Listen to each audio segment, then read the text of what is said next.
yang tidak mau ikut sama pemerintah yang sekarang itu melanggar tatanan hukum tuh, dan itu melanggar aturan negara.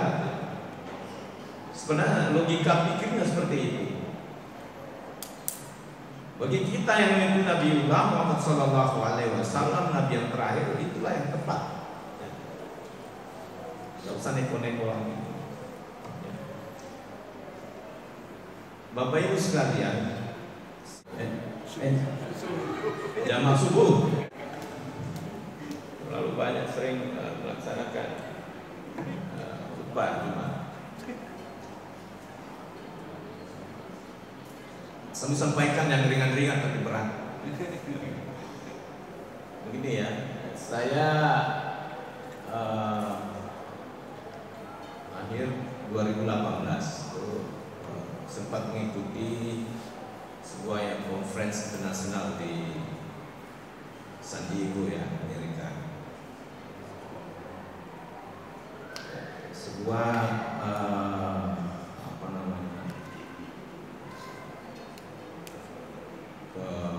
kebanggaan juga ya, karena cuma saya dari Indonesia gitu ya, dari Unhas lagi kan. Nah itu dibahas tentang renewable energy yang berbasis lingkungan ya, bahwa ke depan itu adalah sekarang ini kenapa murah sekali itu minyak bumi ya, Bahkan bensin kemarin sudah hilang ya di Indonesia, banyak diekspor minyak tanah sudah hilang. Ke depan itu kemungkinan besar kita tinggal menggunakan renewable energy. Jadi tidak pakai lagi kayak bensin ya. Tidak pakai lagi minyak bumi. Kemungkinan besar ke depan. Nah, ini masalahnya pemerintah kita belum mengantisipasinya. Nah, dalam seminar itu adalah beberapa negara maju itu sudah melakukan riset-riset terbesar. Pada salah itu ada 4 negara di Eropa, Amerika, dan ada 1 negara di Asia, yaitu di Jepang, itu ikut terlibat dalam riset itu. Dan dia ke depan itu semua sistem kendaraan itu sudah berbasis baterai. Seperti tadi tidak perlu menggunakan minyak bumi lagi. Dan yang paling mendetail dari riset itu adalah ke depan itu kalau misalnya habis stromnya mobil saya, tinggal saya kirim pulsa, sampaikan ke SPBU barangkali, tolong kirimkan saya 200.000 sambil jalan mobil saya. Sambil jalan mobil saya bisa terisi dalam bentuk frekuensi mengirimnya. Sudah mulai sekarang itu sebenarnya di PLN, tapi belum seperti itu. Teknologi ini mungkin 20 tahun ke depan baru pulang. Dan saya tanya waktu itu sebagai orang Asia, saya bilang riset akhir daripada tujuan akhir pada riset ini adalah sebenarnya jangka panjangnya begini. Membikin satelit itu tinggi sekali barangkali ceritanya, tapi tidak apa-apa. Membikin satelit itu masalahnya adalah kalau baterainya habis harus dibikin lagi, dan membikin itu besar sekali. Kita sebenarnya dengan Unhas ingin membikin satelit kerjasama dengan LAPAN, tapi masalah dengan faktor anggaran sehingga Unhas di-delay. Padahal saya pengen sekali waktu itu kita sudah rancang, dan itu IPB sudah bikin satelit yang dipakai sekarang ini. Kita ngirim-ngirim usaha sampai pakai orang YouTube itu kerjasama untuk baik untuk pertanian maupun untuk hal-hal yang umum. Jadi kalau misalnya habis baterainya kan harus diorbitkan lagi dan anggaran besar. Yang kedua, supaya ini tidak mengganggu, menabrak yang lainnya, maka ini bikin lagi bikin lagi roket untuk mendorong ini supaya terlempar dari lintasannya, supaya dia tidak menabrak satelit yang lain. Nah itu. Nah, oleh karena itu riset ini nanti ke depan orang dari bumi mengirim saja. Kalau dia ngecek ini baterai sudah habis, tinggal dikirim, terisi lagi kembali. Jadi renewable energy, ngisi ulang. Kayak HP kita sekarang ini habis lagi selesai. Tangkap ya, ini besar teorinya, tapi bisa. Nah, apa yang menurut saya seperti ini adalah ke depan itu memang bangsa kita ini harus menjadi bangsa besar, harus punya visi yang besar. Ini kelihatannya tidak terjangkau oleh sistem pemerintah kita di Indonesia. Nah, apa yang saya sampaikan bahwa di tempat yang sama, seandainya tidak COVID, mungkin saya paksa-paksa lagi ikut. Ini tanggal 30 April nanti ini seluruh dunia membicarakan mengenai security antar cyber. bagaimana keamanan daripada planet-planet. Ada istilah asteroid. Tadi malam kenapa saya bawakan ini, karena saya lihat tadi malam videonya seorang ilmuwan Amerika mendesain sebuah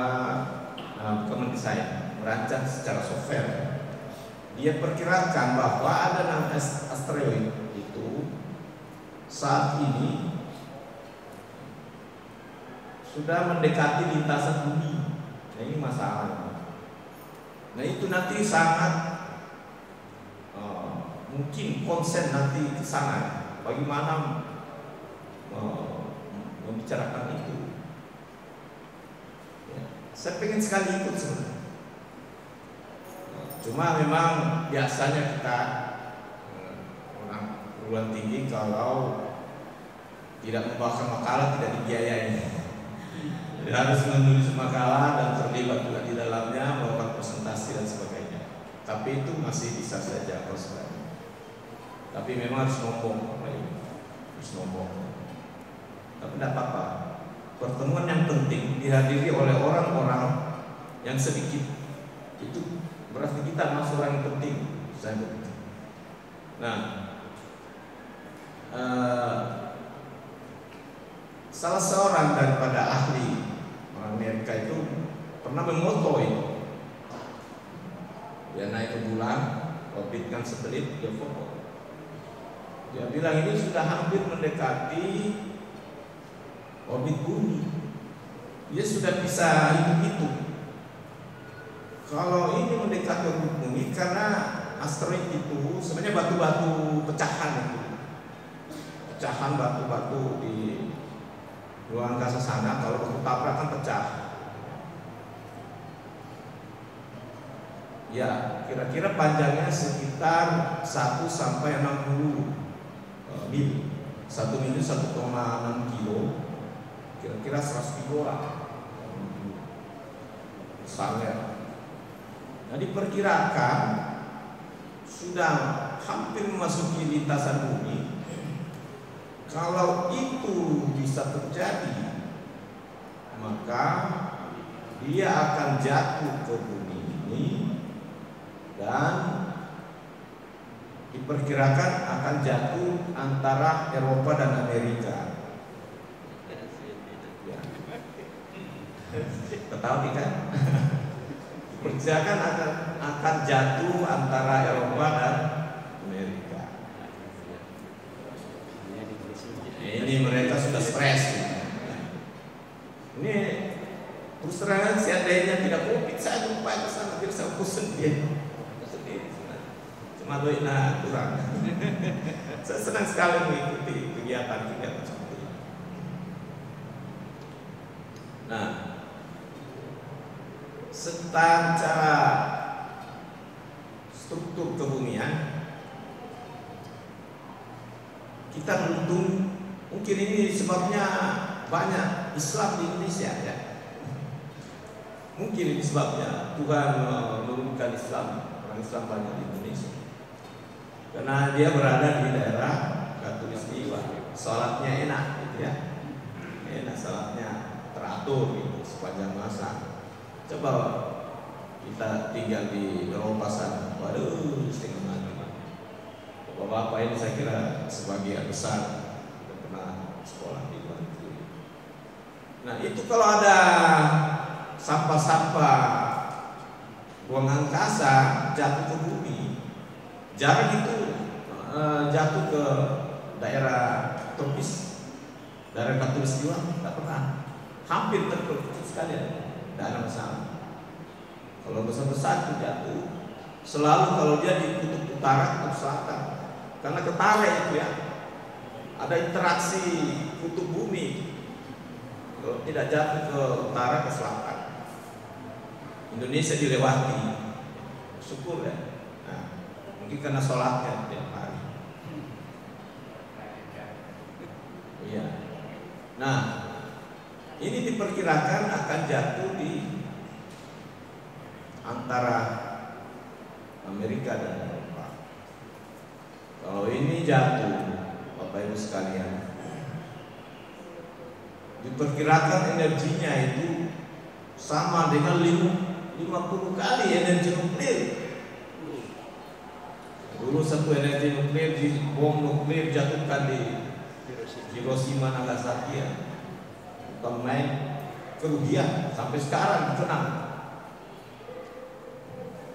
Ini kalau ini jatuh, maka hancur semua itu. Mudah-mudahan hancur semua itu, benua Amerika dan Eropa hancur. Tidak bisa tidak. Oleh karena itu, orang-orang yang mengerti, yang tahu ini masalah, banyak yang mau pindah ke Indonesia sekarang. Jadi kita insya Allah ke depan itu akan dilirik oleh orang-orang utara dan selatan, ketakutan. Ya, jadi sekali lagi kita bersyukur tinggal di daerah Katulistiwa. Bapak Ibu sekalian, makna daripada cerita saya ini adalah dalam bulan Ramadan ini kita perkuat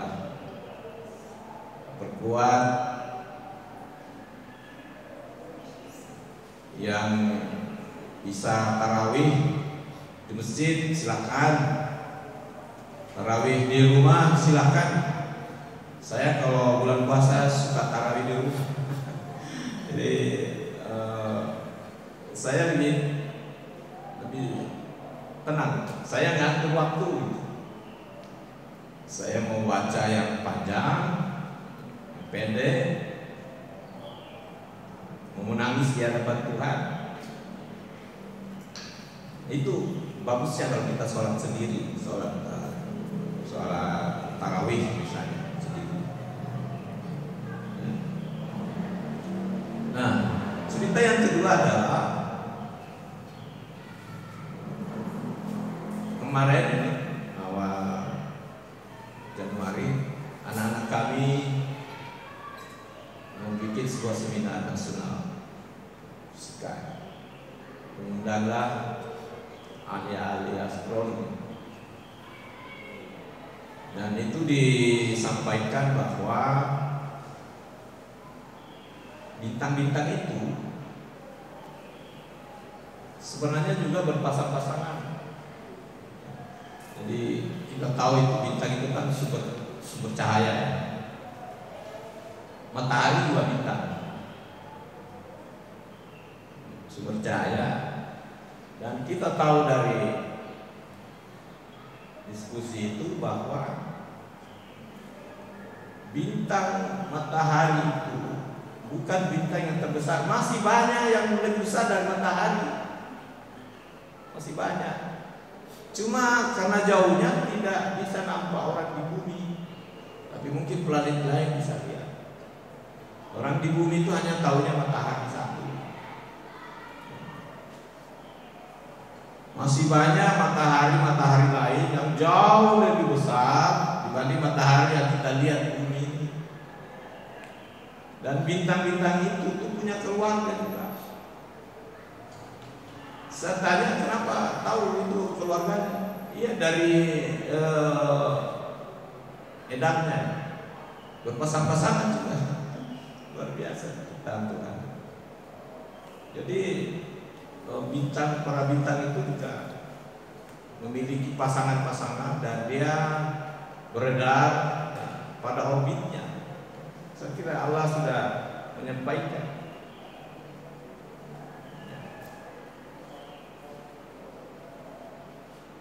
Wallahi la khalaqa wan nahara was samsa wal qamara kullu fi falakin yasbahu. Saya tidak kacamata. Ini kelemahan kalau seorang ilmuwan baru ayatnya kurang. Ini tantangan tersendiri dari saya. Dan dialah yang telah menciptakan malam dan matahari, siang dan matahari, dan dia beredar pada masing-masing. Ya, kedua di dalam garis sedarnya. Itu sebabnya matahari tadi itu, bintang-bintang tadi itu, dia beredar masing-masing berpasang-pasangan.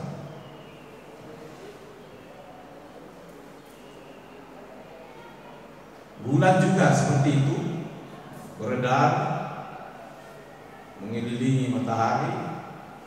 Dan kalau saya melihat itu makna daripada tawaf. Kenapa manusia orang Islam itu disuruh tawaf? Ya, karena alam semesta ini juga tawaf, berputar-putar mengikuti garis sedar tadi. Para bintang tadi juga begitu. Ada bintang induknya, kemudian saling berorbit, berpasang-pasang. Kalau tidak, bisa tidak seimbang. Tidak seimbang.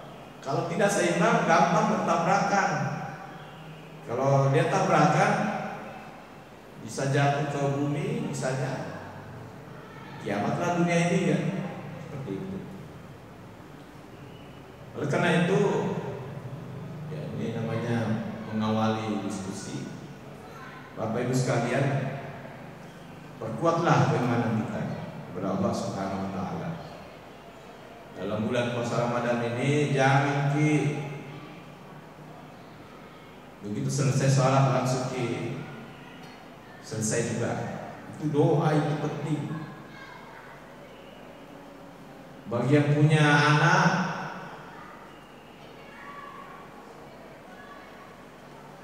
kita satu-satu anak kita didoakan.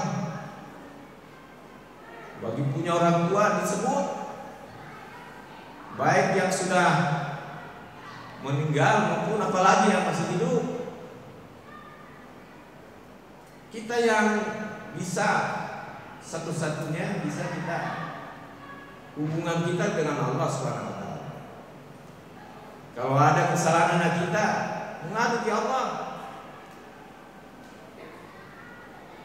Ya Allah, mana saya tadi malas saling sholat, mengadu ke Allah, supaya malaikat mendekat ke dia.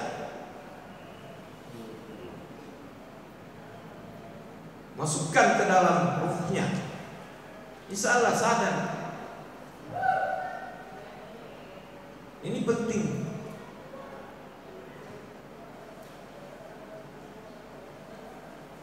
Siapa tahu misalnya ibu-ibu ini suaminya macam-macam selalu, ya doa banyak.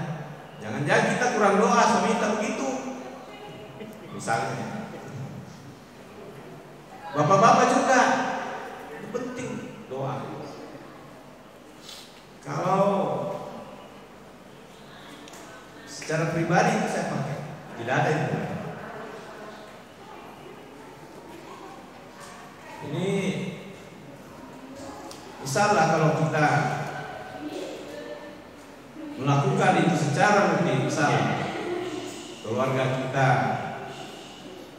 ya, dalam bulan Ramadan ini kita doakan anak-anak kita menjadi seorang, mungkin ada yang bisa jadi jenderal nantinya, ada jadi Kapolda di sini, didoakan semua. Ada jadi ilmuwan, siapa tahu ada menggantikan Habibie kedua, ini kita kehilangan ahli-ahli kita kekurangan banyak, tapi tidak muncul. Ini yang penting Bapak Ibu sekalian. Sekali lagi tujuan kita ini adalah membangun, mempersiapkan generasi-generasi kita, turunan kita yang baik-baik. Mudah-mudahan ya, kalau bukan kita siapa lagi? Kalau bukan anak-anak kita siapa lagi? Nanti orang-orang dari luar, seperti tadi ancaman bahwa akan ada kemungkinan akan jatuh misalnya.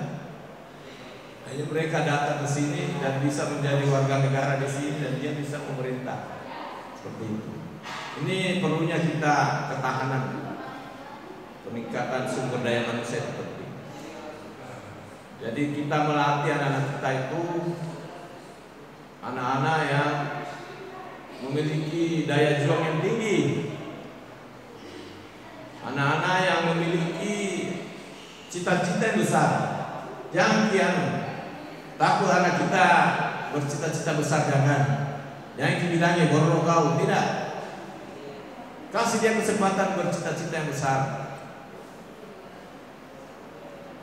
Karena kan cita-cita tidak ada yang beli kan? Iya, tidak ada yang beli. Jadi biarkan dia berkembang. Punya cita-cita besar.